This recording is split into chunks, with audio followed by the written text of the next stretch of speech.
moje ime je Mirjana Rajer, sem zdravnica specialistka onkologije z radioterapijo in internistične onkologije. 25 let delam z bolniki z rakom, najprej na Onkološkem inštitutu, sedaj pa na kliničnem oddelku za hematologijo. Rešitev, kot nam jo ponuja politika v smislu prostovoljnega končanja življenja, ni dobra.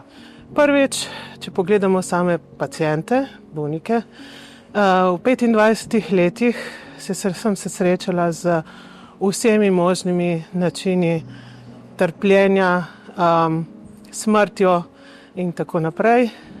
Moram reči, da v vseh 25 letih sem dobila samo eno prošnjo za evtanazijo.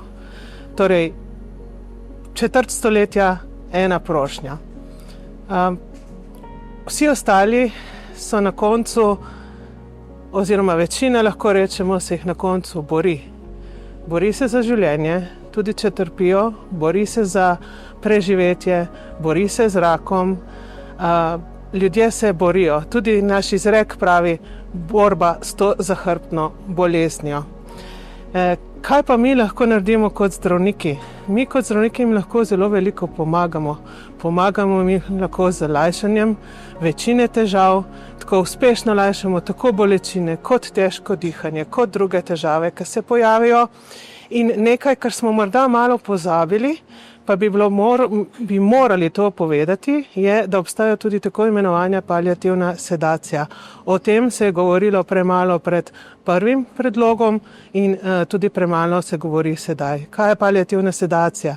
To je način, na katerega se lahko človeku pomaga, takrat, ko so te težave res nevzdržne. Je reguliran, je enako mora se odločiti o njem več zdravnikov skupaj z pacientom in takrat se pacienta v bistvu nekako da v spanje in tako lažje prebrodi te nevzdržne težave. Tako da iz mojih lastnih izkušenj 25-letnega dela in verjemite, da sem videla čisto vse, mislim, da ta zakon v taki obliki ni primeren.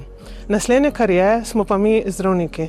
Po teh dneh se pogovarjam z veliko kolegi in vsi smo istega mnenja. Mi smo ljudje, ki smo se učili, pridobivali izkušnje, se še učimo za pomagati in zdraviti ljudem. Nihče od kolegov ne bo, noče, ne more sprejeti tega, da bi kar naenkrat postali nekdo, ki bi ljudem predpisal ali celo apliciral nekaj, kar bi človeka usmrtilo. Tako da tu imamo zelo velike moralne zadržke in mislim, da politika iz nas ne more in ne sme narediti morilce.